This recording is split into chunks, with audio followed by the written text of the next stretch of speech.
ఎప్పుడెప్పుడా అని ఎదురు చూసిన టీ20 వరల్డ్ కప్ అయితే 3 రోజుల్లోనే ప్రారంభం కానుంది. 2026 టీ20 వరల్డ్ కప్ అయితే ఇండియా అండ్ శ్రీలంకల వేదికలో జరగబోతోంది. ఈ టోర్నమెంట్ విషయానికి వస్తే ఈ టోర్నమెంట్ లో టోటల్ గా 20 టీంలు పార్టిసిపేట్ చేయబోతున్నాయి. ఈ టీంలన్నిటినీ కూడా 4 గ్రూపులుగా విభజించారు. గ్రూప్ ఏ లో India, Namibia, Netherlands, Pakistan and యుఎస్ఏలు ఉన్నాయి. గ్రూప్ బి లో ఆస్ట్రేలియా, ఐర్లాండ్, ఒమాన్, శ్రీలంక, జింబాబ్వేలు ఉన్నాయి.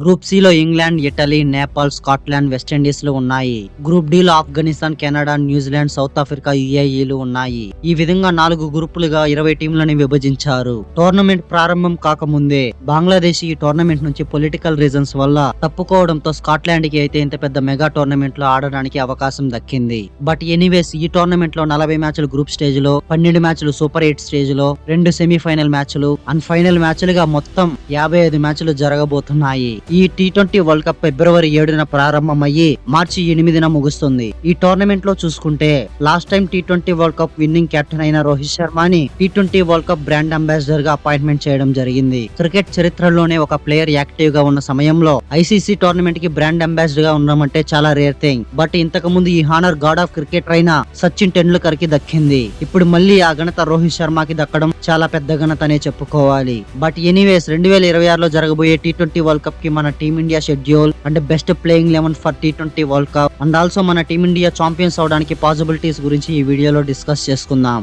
2026 టీ20 వరల్డ్ కప్ కన్నా ముందే ఈ టోర్నమెంట్ లో చాలా మార్పులు జరిగాయి. ముందుగా బంగ్లాదేశ్ టీ20 వరల్డ్ కప్ నుంచి తప్పుకుంది. ఇప్పుడు అంతకన్నా పెద్ద అప్డేట్ అయితే బయటకు వచ్చింది. పాకిస్తాన్ గవర్నమెంట్ ఒక కీలకమైన అప్డేట్ చేసింది. అది కూడా ఈ వీడియోలో చివరిలో మాట్లాడుకుందాం.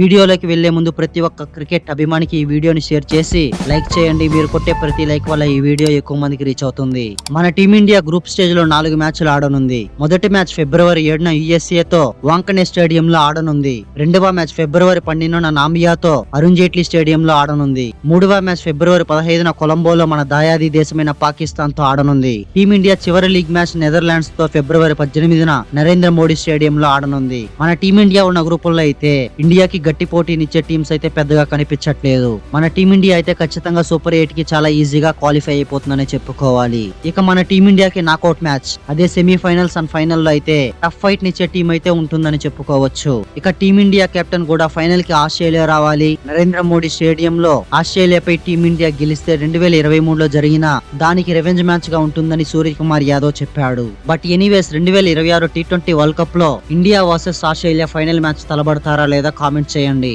టీమిండియా 2026 టీ20 వరల్డ్ కప్ లో ఛాంపియన్స్ గా నిలవడానికి పాసిబిలిటీస్ ఉన్నాయా అంటే 100% ఉన్నాయి. ఎందుకంటే మన టీమిండియా 2024 టీ20 వరల్డ్ కప్ లో అన్బీటెన్ గా ఛాంపియన్స్ అయ్యింది. తర్వాత నుంచి ఇప్పటి వరకు టీమిండియా 9 టీ20 సిరీస్ ఆడితే ప్రతి ఒక్క సిరీస్ లో కూడా గెలుపుని నమోదు చేసుకుంది. అండ్ ఏషియా కప్ లో కూడా ఛాంపియన్స్ గా నిలిచింది. ప్రస్తుతం టీ20 వరల్డ్ కప్ లో ఉన్న ప్రతి టీం పై పూర్తి డామినెన్స్ తో మన టీమిండియా క్రికెట్ ఆడుతుంది. కాబట్టి టీమిండియా మళ్ళీ ఛాంపియన్స్ గా నిలవడానికి ఎక్కువ శాతం ఉంటుంది. అండ్ అలాగే మన టీమిండియా ఛాంపియన్స్ అయ్యిందంటే టీ20 వరల్డ్ కప్ చరిత్రలోనే సరికొత్త రికార్డు నమోదవుతుంది. ఒక టీం హోమ్ లో టీ20 వరల్డ్ కప్ ని గెలిచిన మొదటి టీం గా and back to back champions గా నిలిచిన టీం గా సరికొత్త రికార్డును నమోదు చేస్తారని చెప్పుకోవచ్చు. 2026లో జరిగే టీ20 వరల్డ్ కప్ లో మన టీమిండియా చరిత్రను లిఖిస్తుందా లేదా కామెంట్ చేయండి. మన టీమిండియా ప్లేయింగ్ 11 లో అయితే ఒక కీలక మార్పు జరిగేలా ఉంది. మనందరికీ తెలిసిందే సంజు శాంసన్ న్యూజిలాండ్ సిరీస్ లో అంతా ఫెయిల్ అవ్వడం చూసాం. అండ్ సంజు శాంసన్ కి బ్యాకప్ ప్లేయర్ గా సెలెక్ట్ చేసిన ఇషాన్ కిషాన్ మాత్రం సూపర్ ఫామ్ తో తన మొట్టమొదటి టీ20 సెంచరీతో అదరగొట్టాడు.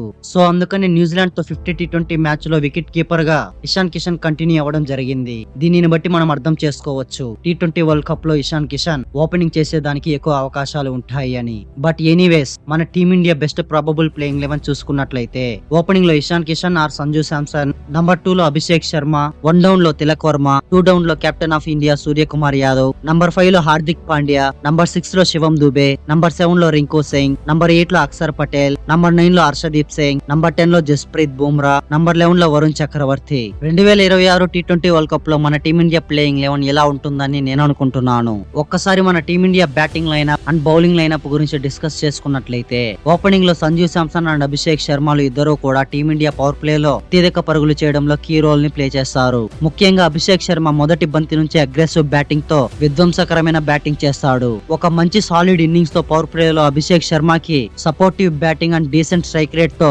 అదరగొట్టగలడు. నంబర్ 3 లో తిలక్ వర్మ ఓపెనర్ల వికెట్లు తొందరగా పడిపోతే ఇన్నింగ్స్ ని బిల్డ్ చేసి తన స్టైల్లో ముగించగలడు. ముఖ్యంగా టీ20లో టీమిండియా మిడిల్ ఆర్డర్ బ్యాటింగ్ లో తన స్థానాన్ని బలపరుచుకున్నాడు. సూర్యకుమార్ యాదవ్ కూడా ఒక సెన్సేషనల్ ఫామ్ లో ఉన్నాడు. ఇన్ఫాక్ట్ 2025లో ఒక హాఫ్ సెంచరీ కూడా చేయలేదు. కానీ న్యూజిలాండ్ సిరీస్ లో బ్యాక్ టు బ్యాక్ హాఫ్ సెంచరీలతో సరైన సమయంలో ఫామ్ లోకి వచ్చేశాడు. హార్దిక్ పాండ్యా తన స్వాగ్ ని కలిపి బ్యాటింగ్ అండ్ బౌలింగ్ తో ఆల్రౌండర్ షోతో అదరకొట్టగలడు. ముఖ్యంగా బ్యాట్ తో అవసరమైనప్పుడు పరుగులు చేయగలడు. బాల్ తో అవసరమైనప్పుడు వికెట్లు పడగొట్టి రన్స్ కట్టడి చేయగలడు. 2024లో T20 వరల్డ్ కప్ లో మన టీమిండియా ఛాంపియన్స్ గా నిలిచిందంటే దానికి ముఖ్య కారణం హార్దిక్ పాండ్యా. చివరి ఓవర్ లో అద్భుతంగా రాణించి టీమిండియా ఛాంపియన్స్ గా నిలవడంలో కీలక పాత్ర పోషించాడు. అందుకే హార్దిక్ పాండ్యా ఆల్రౌండర్ గా కీ ఫ్యాక్టర్ అని చెప్పుకోవాలి. శివం దుబే సిక్సర్ల దుబేగా మారిపోయి ఓరా మాస్ ఫామ్ లో ఉన్నాడు. అండ్ ఆల్సో బౌలింగ్ లో కూడా ఇప్పుడు వికెట్లు పడగొడుతున్నాడు. రింకు సింగ్ లోయర్ ఆర్డర్ బౌలర్లపై చెలరేగిపోయి టీమిండియాకి ఒక మాన్స్టర్ ఫినిష్ ని అందిస్తాడు. Akshar Patel as a all rounder గా బౌలింగ్ అండ్ బ్యాటింగ్ లో పూర్తి ఇంపాక్ట్ ని అయితే క్రియేట్ చేస్తాడు. ఇక బౌలింగ్ విషయానికి వస్తే Harshdeep Singh in swing and out swing తో డెత్ ఓవర్ లో మరియు మొదటి ఓవర్ లో బ్యాటర్లపై మిసైల్స్ వదులుతాడు. బుమ్రా అస్త్రాలతో ఎదురుగా ఎంత పెద్ద బ్యాటర్ ఉన్నా సరే ఆలోచించి బ్యాటింగ్ చేయాలని థాట్ ని క్రియేట్ చేస్తాడు Jasprit Bumrah. And finally Varun Chakravarthy middle overs లో రన్స్ ని కట్టడి చేస్తూ తనదైన స్టైల్లో వికెట్లు పడగొట్టి పడేస్తాడు. ఒక్క మాటలో మన టీమిండియా ప్లేయింగ్ 11 గురించి చెప్పాలంటే 2026 T20 వరల్డ్ కప్ లో అపోజిషన్ టీం పై ఊచకోత చేస్తారని అయితే నాకు అనిపిస్తోంది. మన టీమిండియా ప్రస్తుతం ఉన్న ఫామ్ కి హోమ్ లో ఛాంపియన్స్ గా నిలిచి మొట్టమొదటి team back to back T20 world cup లో ఛాంపియన్స్ అయిన టీం గా చరిత్ర సృష్టిస్తారనిపిస్తోంది. నాకొక్కడికే ఇలా అనిపిస్తుందా లేదంటే మీకు కూడా ఇలాగే అనిపిస్తుందా కామెంట్ చేయండి. మరైతే పాకిస్తాన్ T20 వరల్డ్ కప్ లో ఇండియాతో మ్యాచ్లు మేము బాయ్కట్ చేస్తున్నామని అఫీషియల్ గా స్టేట్మెంట్ అయితే రిలీజ్ చేశారు. అసలు పాకిస్తాన్ ఇండియాతో T20 వరల్డ్ కప్ లో మ్యాచ్లు బాయ్కట్ చేస్తుందా అంటే చెయ్యదు. ఎందుకంటే అలా చేస్తే పీసీబీకి చాలా నష్టం వస్తుంది. అండ్ ఆల్సో ఐసీసీ కూడా, ముఖ్యంగా బ్రాడ్కాస్ట్ వాళ్ళకి ఎక్కువ నష్టం వస్తుంది. ఒకవేళ పాకిస్తాన్ వరల్డ్ కప్ లో ఇండియాతో మ్యాచ్లు బాయ్కట్ చేయాలంటే పీసీబీ ముందుగా ఐసీసీని రిక్వెస్ట్ చేసుకోవాల్సి ఉంటుంది. కానీ ఎక్కడ కూడా ఈ స్టేట్మెంట్ లో పీసీబీ ఇన్వాల్వ్మెంట్ లేకుండా పాకిస్తాన్ గవర్నమెంట్ అఫీషియల్ గా అనౌన్స్ చేయడం జరిగింది. అఫ్ కోర్స్ దీనికి ఐసీసీ కూడా గట్టి వార్నింగ్ పాస్ చేయడం జరిగింది. మీరు మ్యాచ్లు బాయ్కట్ చేస్తే ఫ్యూచర్ లో మీరు ఐసీసీ కాంట్రాక్ట్ లో ఉండరు. And also T20 world cup కూడా బ్యాన్ చేస్తామని ఒక స్ట్రాంగ్ స్టేట్మెంట్ అయితే పాస్ చేసింది. ఫైనల్ గా మీ డిసిషన్ 2 రోజుల్లో చెప్పాలని కూడా చేయడం జరిగింది. బట్ ఎనీవేస్ ఈ టాపిక్ మీద మనం సపరేట్ గా ఇంకో వీడియోలో మాట్లాడుకుందాం. ఎందుకంటే దీంతో మొత్తం డిస్కస్ చేసుకున్నట్లయితే వీడియో లెంతీ అయిపోతుంది. కాబట్టి మరో వీడియోలో క్లియర్ కట్ గా తెలుసుకుందాం. అండ్ మన టీమిండియా ప్లేయింగ్ 11 ఎలా ఉంది, రాబోయే T20 వరల్డ్ కప్ లో మీరు ఏ మ్యాచ్ కోసం ఎక్కువగా ఎదురు చూస్తున్నారో కామెంట్ చేసి ముందు మరెన్నో వీడియోల కోసం వెంటనే మన ఛానల్ ని సబ్స్క్రైబ్ చేసుకోండి. నేను పెట్టే ప్రతి వీడియో మీకు నోటిఫికేషన్ ద్వారా రావాలంటే పక్కనే ఉన్న గంటను గట్టిగా కొట్టండి. కానీ ఫోన్ స్క్రీన్ మాత్రం పగిలిపోకుండా చూసుకోండి. Thanks for watching the video.